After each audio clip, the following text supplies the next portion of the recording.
Pernahkah Anda membayangkan sebuah percakapan biasa yang ternyata adalah rekaman pertama dari sebuah revolusi terbesar dalam sejarah? Bayangkan seorang pedagang di sebuah kota kecil yang terpencil. Lalu, secara tak sengaja, ia menyaksikan sebuah pemandangan aneh. 3 orang, seorang lelaki, seorang wanita, dan seorang remaja, berdiri melakukan ritual aneh di sudut sepi. Percakapan singkat yang menyusul, yang mungkin hanya berlangsung beberapa menit, ternyata mengandung sebuah klaim yang begitu liar, begitu radikal, sehingga mustahil untuk dipercaya. Sebuah klaim yang, jika terbukti benar, akan menghancurkan tatanan dunia. Klaim itu adalah bahwa kedua kekaisaran superpower pada masa itu, Persia dengan kemegahannya, dan Romawi dengan keperkasaannya, akan takluk di tangan gerakan yang baru dimulai oleh 3 orang ini. Apa yang sebenarnya dilihat oleh pedagang itu? Apa yang tidak terlihat oleh mata kebanyakan orang? Jawabannya tidak terletak pada istana-istana megah, melainkan di sini, di sebuah titik yang hampir terlupakan di peta. Ini adalah cerita tentang bagaimana panggung dunia disiapkan untuk sebuah kejutan terbesar. Cerita tentang jejaring tersembunyi, strategi politik, dan tuduhan kegilaan yang justru membuktikan betapa berbahayanya visi ini bagi kekuasaan lama. Jadi seruput dulu kopinya, mari kita mulai.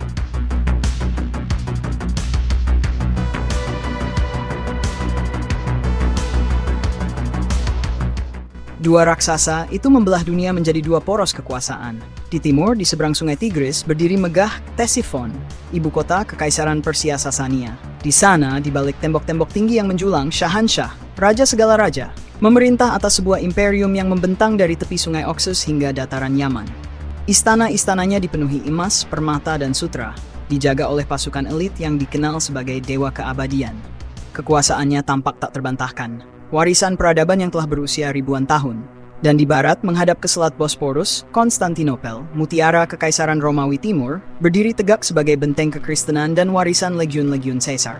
Kaisar Heraklius, yang kelak akan diguncang oleh mimpi aneh, memimpin sebuah mesin birokrasi dan militer yang rumit dari istana megahnya. Kota itu adalah pusat perdagangan, teologi, dan strategi. Sebuah simpul yang menghubungkan Eropa dengan Asia. Pasukannya, meski terkadang terdesak, tetap menjadi kekuatan tempur yang paling disiplin di dunia Mediterania. Antara 2 kolosus inilah dunia berputar. Setiap kebijakan, setiap peperangan, setiap aliran emas, pada hakikatnya adalah dialektika antara Ctesiphon dan Konstantinopel. Mereka adalah pusat gravitasi politik, ekonomi, dan militer. Siapapun yang ingin menjadi signifikan harus mencari pengakuan dari salah satunya, atau menjadi bidak dalam percaturan mereka. Lalu, geserlah peta itu jauh ke selatan, lewati perbatasan yang diperebutkan, lintasi gurun Syam yang luas, dan sampailah pada sepetak tanah gersang yang terpelanting di pinggiran panggung dunia, Jazirah Arab. Di sana, tidak ada istana marmer atau pasukan berkuda yang bersinar. Yang ada hanyalah hamparan pasir tak berujung, diterpa matahari yang kejam, dan dihuni oleh suku-suku pengembara yang hidupnya bergantung pada sumur dan kafilah.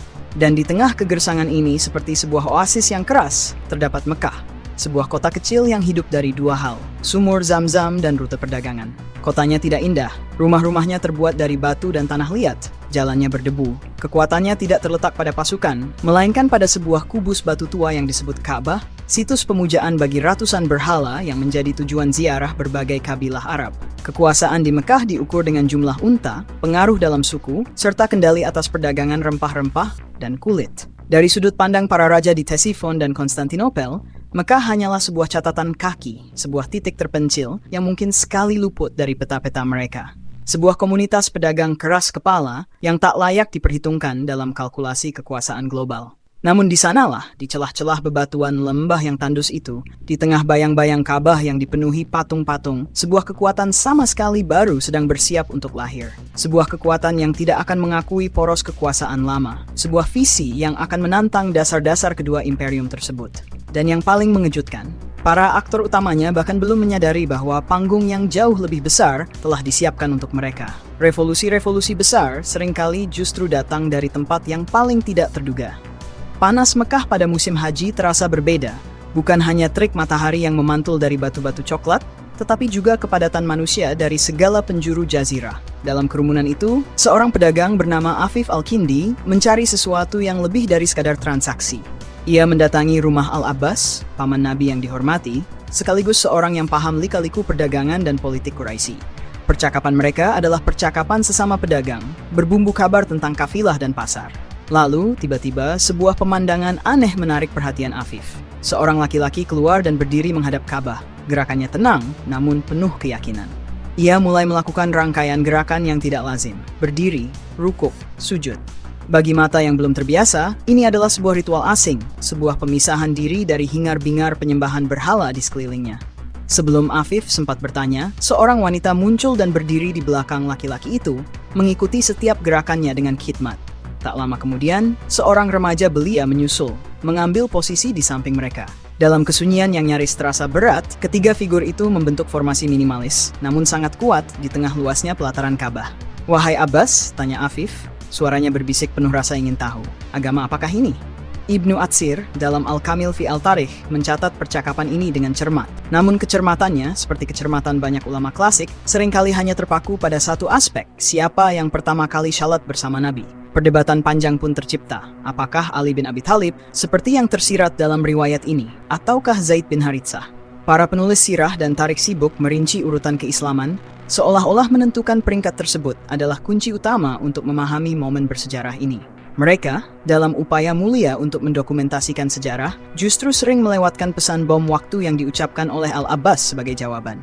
Fokus mereka pada siapa dan apa ritualnya membuat mereka luput menanyakan mengapa dan kemana arah dari semua ini. Kembali ke percakapan, Al-Abbas tidak hanya menjawab, "Itu adalah Muhammad, keponakanku yang mengaku nabi." Jawabannya jauh lebih dalam dan lebih berbahaya.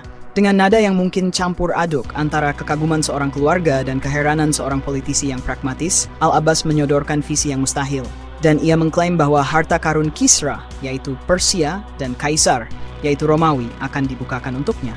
Dalam kalimat inilah letak kejeniusan narasi yang sering terlewat. Para ulama klasik sibuk memperdebatkan siapa orang pertama yang syalat, tetapi mereka hampir tidak menyentuh substansi politik radikal dari pernyataan Al-Abbas ini. Mereka meriwayatkan klaim itu sebagai sebuah mukjizat yang akan terbukti belakangan, namun gagal melihatnya sebagai manifesto politik yang diucapkan pada hari pertama.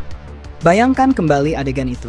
Di satu sisi, 3 orang, jumlah yang sama sekali tidak sebanding dengan para penjaga Ka'bah. Di sisi lain, sebuah klaim yang menyasar takhta 2 kekaisaran terkuat di muka bumi. Kontras antara kesederhanaan para pemain dan besarnya panggung yang mereka bidik, inilah yang menciptakan ironi dramatis yang luar biasa. Syalat yang mereka lakukan bukan sekadar ritual spiritual belaka. Dalam konteks klaim geopolitik itu, ia adalah sebuah deklarasi kemerdekaan. Setiap gerakan rukuk dan sujud adalah bentuk penolakan terhadap tatanan dunia yang ada, baik tatanan paganisme lokal Quraisy maupun otoritas imperialisme dua adidaya. Itu adalah latihan fisik untuk sebuah revolusi mental sekaligus politik. Dengan syalat berjamaah yang kecil itu, mereka sedang membentuk inti dari sebuah ummah baru, sebuah komunitas politik yang berlandaskan keyakinan yang suatu hari nanti akan sanggup menghadapi legiun Persia dan Romawi. Maka pertanyaan Afif, agama apakah ini, seharusnya diganti dengan pertanyaan yang lebih tajam, gerakan politik apakah ini? Sebab yang disaksikan Afif bukanlah sekadar permulaan sebuah aliran keagamaan yang tertutup, melainkan kelahiran sebuah kekuatan dunia baru yang dari rahim Mekkah yang terpencil, sudah membidik jantung kekuasaan global. Para ulama klasik mungkin sibuk mencari siapa orang pertama yang syalat, tetapi mereka sedikit mengabaikan visi pertama yang dinyatakan. Sebuah visi yang, bagi para pemuka Quraisy saat itu, terdengar tidak kurang dari khayalan orang gila, atau justru ancaman paling berbahaya. Dari sudut pandang kita sekarang, di mana sejarah telah berbicara, ketiga orang yang syalat itu adalah pahlawan yang visioner. Tetapi, coba kita lompati dinding waktu dan berdiri di sepatu para elit Quraisy di Mekah. Bagi mereka, pemandangan itu bukanlah pemandangan yang mulia, itu adalah ancaman eksistensial yang berkedok kesalehan. Dan setiap ancaman, sebelum dihadapi dengan pedang, terlebih dahulu harus dipahami. Bagi para penguasa Mekah, memahami Muhammad berarti menemukan kerangka logika untuk mendiskreditkannya. Dan kata yang mereka pilih, kata yang paling masuk akal dalam kamus realitas mereka adalah Majnun. Mengapa gila? Karena itu adalah diagnosis yang paling mudah, paling elegan, dan paling mematikan untuk menetralisir bahaya yang mereka rasakan, tetapi tidak bisa mereka kalahkan dalam debat terbuka. Pertama, mari kita lihat ancaman yang Muhammad bawa. Ia bukan hanya menyerukan satu Tuhan. Itu bisa dinegosiasikan. Ia menyerang jantung ekonomi Mekah, industri berhala di sekitar Ka'bah. Setiap orang yang mengikuti ajakannya adalah pelanggan yang hilang dari pasar peziarah, sebuah pukulan langsung ke kantong para oligarki Quraisy. Lebih dalam lagi, ia menantang hierarki sosial. Dalam masyarakat kesukuan yang kaku, bagaimana mungkin seorang yatim piatu dari Bani Hashim yang diasuh oleh pamannya tiba-tiba mengklaim otoritas tertinggi atas semua suku? Itu adalah revolusi kelas yang mengancam status quo. Namun, semua ancaman ini masih berada dalam ranah yang bisa diperdebatkan. Ekonomi bisa dinegosiasikan ulang, hierarki sosial bisa bergeser, Tetapi, ada satu hal yang tidak bisa mereka maafkan. Satu klaim yang begitu liar sehingga mustahil untuk ditanggapi dengan serius, sekaligus begitu berbahaya sehingga mustahil untuk diabaikan. Klaim bahwa Kekaisaran Persia dan Romawi akan takluk padanya. Inilah puncak provokasinya. Bayangkan reaksi seorang Abu Jahal atau Abu Lahab, pedagang ulung yang setiap hari berurusan dengan logika pasar, untung rugi, dan kalkulasi kekuatan yang nyata. Bagi mereka, dunia adalah sistem yang terukur. Kekuatan diukur dengan jumlah pasukan, kekayaan dengan timbangan emas. Klaim Muhammad itu sama dengan seseorang hari ini berdiri di sudut jalan dan berkata ia akan menguasai Wall Street dan Pentagon. Dalam kerangka logika manapun, itu adalah omong kosong. Bukan kesalahan moral, bukan kesesatan teologis, tetapi sebuah kerusakan dalam nalar. Dan disinilah kecerdikan politik kaum Quraisy bekerja. Menuduhnya sebagai penyihir terlalu berisiko. Sihir memiliki daya pikatnya sendiri. Menuduhnya sebagai penyair tidak cukup kuat. Puisi dihargai dalam budaya mereka. Tapi, menuduhnya gila adalah solusi sempurna. Gila adalah label yang mengeluarkan seseorang dari percakapan. Seorang yang gila tidak perlu didengarkan, apalagi diperdebatkan. Ucapannya bukanlah argumen, tetapi gejala sebuah penyakit. Dengan menstempel Muhammad sebagai Majnun, kaum Quraisy secara efektif mencabut validitas setiap kata yang keluar dari mulutnya. Mereka tidak perlu repot-repot membantah wahyu yang ia bawa. Mereka cukup menyebutnya sebagai halusinasi. Mereka tidak perlu takut pada klaim politiknya. Mereka cukup menganggapnya sebagai fantasi seorang yang sakit jiwa. Ini adalah bentuk kekerasan epistemik. Kekerasan yang tidak langsung memukul tubuh, tetapi terlebih dahulu menghancurkan kredibilitas dan akal sehat sang lawan. Itu adalah cara untuk mengatakan, kami tidak akan membunuhmu sekarang, karena kami tidak perlu membunuh sebuah khayalan. Kami hanya akan mengucilkanmu, menertawakanmu, dan membuat semua orang yang mendekatimu merasa malu. Jadi, tuduhan Majnun itu bukanlah sebuah penghinaan yang sembrono. Itu adalah strategi politik yang picik dan kejam. Itu adalah pertahanan terbaik dari sebuah establishment yang merasa terganggu oleh sebuah visi yang terlalu radikal untuk dipahami dan terlalu berbahaya untuk diabaikan.